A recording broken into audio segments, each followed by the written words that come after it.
G'day everybody.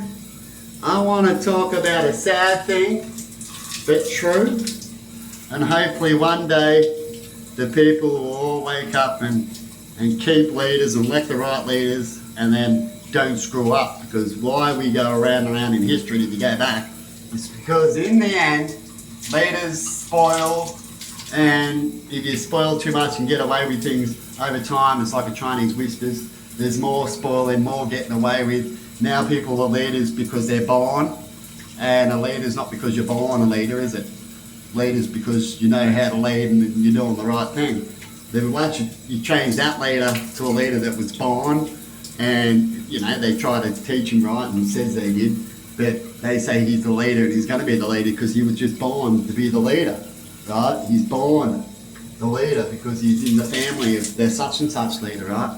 And just think about it. That's not a leader, is it? That's just like saying, I'm going to have a winning horse, and they do say this, and it can happen because you make it happen. And there's a little bit of science, but there's a lot of scientists that goes against it, so we know any of the theory to be actually true.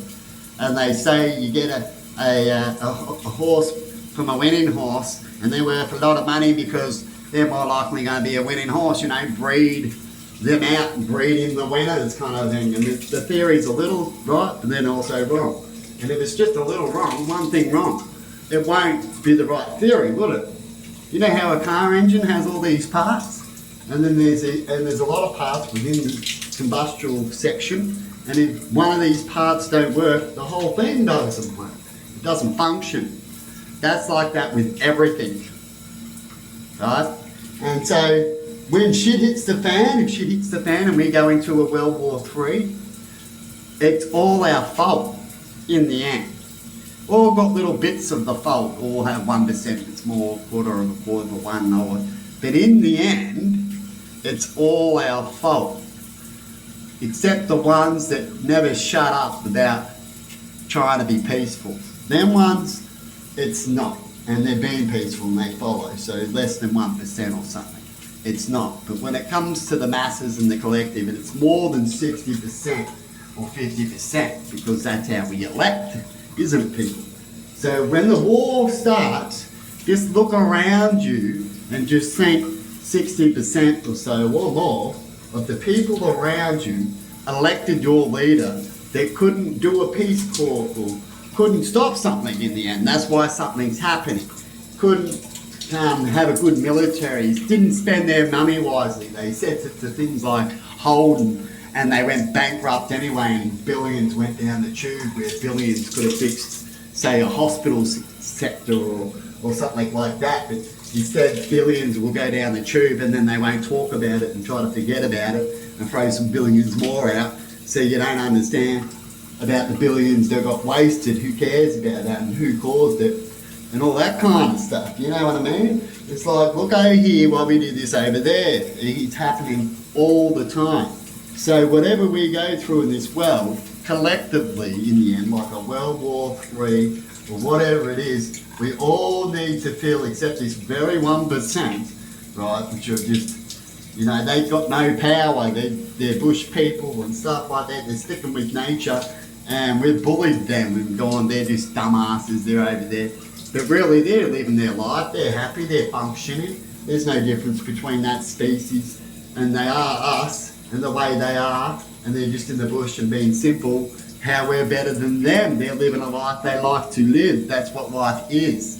If you like to live life with technology, so be it. If you like to live life in the trees, so be it. As long as you're living and you're healthy and you live a long life and you're happy and you have plenty to say and do, and there's always plenty to say and do in all sorts of stories. And when it comes to talking about technology, you're talking about nature or living life, right? But we always have these beings that think they're superior, just like Hitler. Hitler is not the only evil man. He was showing more of the people about his own self than people realise, right? And then they realise what they really were like his town leading things to go and stuff. People really didn't realise what they were like. That's why he got into power. He was showing them that they're all just like him. But he failed a little bit because he had doctors that created some drugs that we still use today. that he got on himself and fucked everything up. That's how I see it when it comes to Hitler. There's plenty of ways of how you can look at Hitler where he fucked that up. Because he could have got in by showing them their ways, and then he could have showed them a better way and fixed things. That was his choice.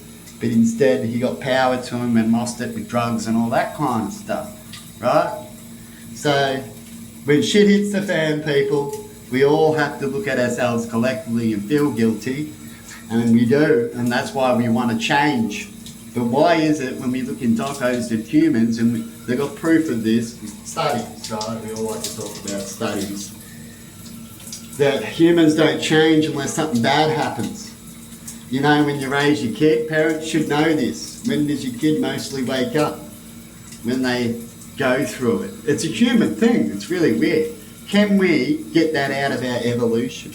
Can we outthink that? Can we get people to, like, fading out of disease? Can we finally get to a part where we drill these people that think negative crap and wrong things and tricksters for the wrong ways and stuff like that, right? We drill these people. We drill these people who think that they got so much money that they can kill the last bit of species and that. And these people in this world are doing it, and they're paying people to go out there and do it, and the other ones to go out there and do it are just as bad because of money problems, and they don't even realise the money problems are caused by these people in the end, collectively.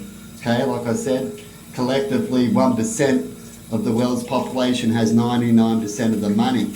So they're causing a problem by holding it, and they can hold it because they use the right we're allowed to save. You get it?